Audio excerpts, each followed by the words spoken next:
साल 2026 के शुरुआती महीने गोल्ड के लिए उतार चढ़ाव भरे रहे। लेकिन अब जब हम इस साल की दूसरी छमाही में कदम रख चुके हैं तो सबसे बड़ा सवाल हर किसी के मन में दोस्तों ये है कि क्या अब सोना और सस्ता होगा या फिर से कीमतें आसमान छूने लगेंगे।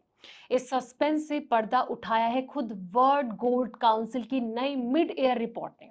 इस रिपोर्ट ने उन बड़े ग्लोबल ट्रिगर्स की बात की है जो कि आने वाले महीने में सोने की चाल तय करेंगे। तो क्या आपके घर में आने वाले महीने में शादी है या फिर आप निवेश की सोच रहे हैं, तो रुकिए और देखिए कि वर्ल्ड गोल्ड काउंसिल की जो भविष्यवाणी है आपके लिए क्या संकेत दे रही है। इसलिए वीडियो को एंड तक जरूर देखें। नमस्कार, मैं हूं आपके साथ संध्या बिष्ट और आप देख रहे हैं द इकोनॉमिक टाइम्स हिंदी। दोस्तों, 2026 की दूसरी छमाही में सोने की चाल कई बड़े फैक्टर्स पर डिपेंड करेंगे। इनमें सबसे अहम है भू-राजनीतिक तनाव, ब्याज दरें और निवेशकों का रुख।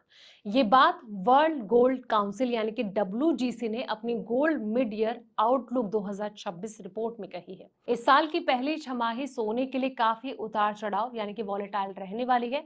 जनवरी के आखिर में सोना $5,405 प्रति औंस के रिकॉर्ड स्तर पर पहुंच गया। इसके बाद जून में कीमत गिरकर $4,002 प्रति औंस तक आ गई, यानी कि रिकॉर्ड हाई से 26% की गिरावट। इसके बावजूद पिछले एक साल में सोना सबसे बेहतर प्रदर्शन करने वाले एसेट में शामिल है। इनकी कीमतों में उतार चढ़ाव भी बढ़ा है और वॉलेटाइल 30% तक पहुंच गया है दोस्तों। अब सबसे बड़ा असर जो है वो किसका रहा है, चलिए अब इसे समझते हैं। दोस्तों, WGC का ये कहना है कि पहली छमाही में अमेरिका ईरान तनाव जैसे जो भू राजनीतिक फैक्टर्स हैं, इन्होंने सोने को सबसे ज्यादा सपोर्ट दिया है। इसके अलावा निवेशकों की खरीद बिक्री और प्रॉफिट बुकिंग का भी असर नजर आया है। रिपोर्ट के मुताबिक सोने की कीमतों में सबसे ज्यादा हलचल एशिया और अमेरिका के ट्रेडिंग घंटों के दौरान हुई। इससे साफ है कि अब एशियाई निवेशकों की भूमिका पहले से कई ज्यादा बढ़ गई है। ऐसे में आपको बता दें दोस्तों कि अब आगे की चाल क्या हो सकती है। जाहिर सी बात है, ये सवाल आपके मन में मंडरा रहा होगा। तो WGC का ये मानना है कि मौजूदा कीमतें इस उम्मीद को दिखाती है कि अमेरिका फेडरल रिजर्व इस साल अक्टूबर तक कम से कम एक बार ब्याज दर बढ़ा सकता है। इसके अलावा bank of England, bank of Japan और यूरोपियन सेंट्रल बैंक भी जो है सख्त मौद्रिक नीति जारी कर सकते हैं।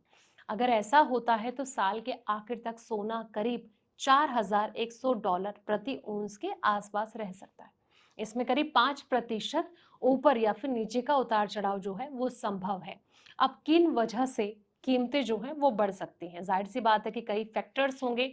तो अगर दुनिया में तनाव बढ़ता है, इकोनॉमी कमजोर पड़ती है या ब्याज दरों को लेकर बाजार की सोच बदलती है, तो गोल्ड फिर से तेजी पकड़ सकता है। हालांकि $4,500 प्रति औंस से ऊपर जाने के लिए दुनिया की जो इकोनॉमी है, इसमें बड़ी सुस्ती जैसी स्थिति जो है वो बनी होगी। दूसरी तरफ अगर अमेरिकी डॉलर मजबूत होता है, ब्याज दरें उम्मीद से ज्यादा बढ़ती हैं, तो निवेशक शेयर जैसे जोखिम वाले जो एसेट होते हैं इसकी तरफ लौटते हैं, तो गोल्ड पर फिर से प्रेशर बन सकता है।